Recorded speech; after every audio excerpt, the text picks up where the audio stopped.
Shrimati Appa Rupa Poddar ji. Madam, today on the death anniversary of Shri Baba Saheb Ambedkar, I would like to start by quoting him. I measure the progress of the community by the degree of progress which women have achieved. Madam, I thank you for allowing me to speak on the Central Universities Amendment Bill 2023. Madam, this bill has a noble intention, and I am happy that the government have brought this legislation. But why the government is bringing this legislation nearly after 10 years, as it was recommended in Andhra Pradesh Reorganization Act 2014. The bill intends to establish a central tribal university named after the legendary mother-daughter duo Shamaka Sharaka, the duo who fought fiercely against all odds for their community's well-being. The topic is very close to my heart, madam. On the very first day of this winter session, I asked the government intention on the issue of wide-range vacancies related SC, ST, OBCs in many government institutions. Today, while speaking on this bill, I remember of Rohit Varmula, a Dalit PhD student, and his tragic death. I am reminded of the words, and I quote, "The value of a man was reduced to his immediate identity and the nearest possibility, to a vote, to a number, to a thing," unquote. These are not my words. These were the words of Rohit, his last words. It is extremely sad that as a society we have collectively failed to establish equality, deliver social justice. We cannot afford to lose more Rohit. In fact, I asked this government, why did they choose to bring this legislation now? Why the government announced the Central Tribal University of Telangana during the state election? It's clear to everybody. I guess everybody knows this answer. और पिछले दिनों में इस देश में दलितों पर, आदिवासियों पर जो घटना घटी है, ये देश के सभी कोई जानते हैं। मैंडेट मिलना अलग बात है, लेकिन दलितों का, आदिवासियों का दिल में झांकना, उसका दर्द को समझना, वो कुछ और होता है। आज हम नहीं कह रहे हैं, ये एनसीआरबी के डाटा कह रहे हैं। The crime against tribals have been increasing year after year. Just in 2 years, from 2020 to 22, it is nearly 22% increase crime against tribals. We are concerned, we are most concerned about this government's ignorance towards the SC, ST, OBCs in educational institutions.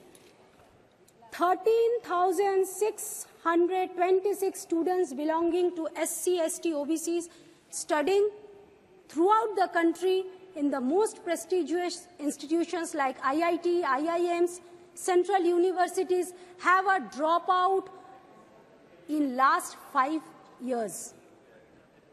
I think that our minister is taking a note of it. Tragically, 32 students have committed suicide every day between 2019 to 2021. This is not a good fact, but as a parliamentarian, as a human being, as an Indian citizen, it's concerning, it's alarming to me. Shockingly, close to 24% of individuals with secondary level education find themselves among those who tragically take their own lives. Similarly, 80% of the students of middle level education, nearly 60% of high secondary level education are face of alarming reality. The government is bringing new bill, Central University for Tribal, very good. आपने एकलव्या को भी लाया, Eklavya model, नए नए schools बने, लेकिन till date 38,000 vacancies are still in Eklavya schools. Even out of 740 Eklavya schools, only 401 are only operational and only 58% of the teachers are there. So, आज हमारे बंगाल में हमारे बंगाल के मुख्यमंत्री कन्याश्री के थ्रू 78 लाख वुमेन को बेनिफिटेड कर रहे हैं. यूनाइटेड नेशन इसको रिकॉग्निशन दिए हैं और ये हमारे लिए गर्व के विषय है, क्योंकि अगर हम नींव सही से नहीं रखेंगे तो सेंट्रल यूनिवर्सिटीज में बच्चे कैसे पहुंचेंगे. तो नींव को सही रखना बहुत जरूरी है. और हमारे जो मंत्री है वो बंगाल से आते हैं, डॉक्टर सुभाष जी.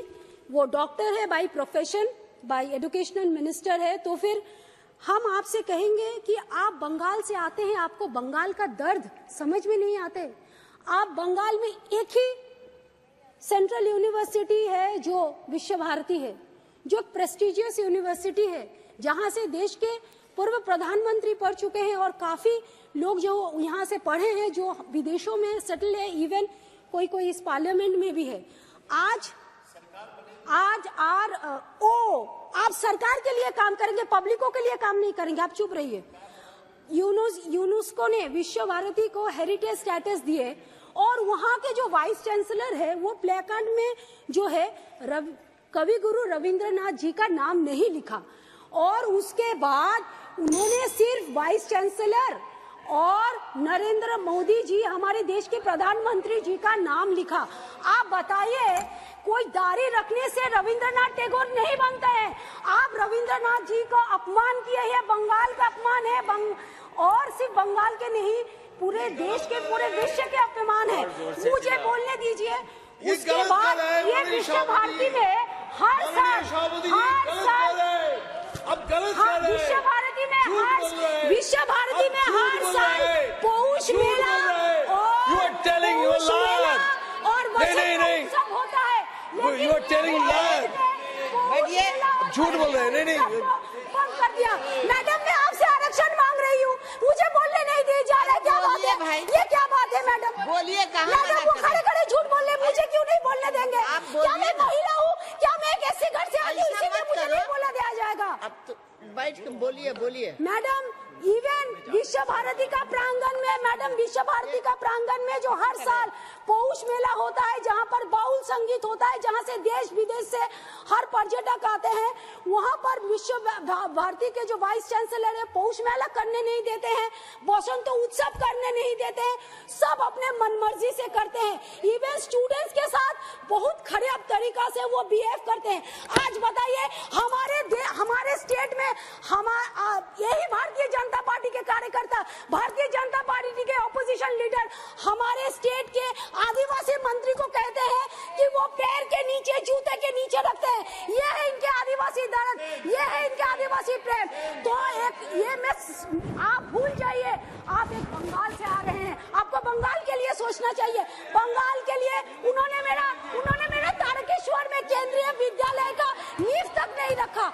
गवर्नमेंट ने जमीन दे दिया, ममता बनर्जी के गवर्नमेंट ने मैडम जमीन दे दिया, फिर भी तारकेश्वर का केंद्रीय विद्यालय उन्होंने नहीं किया.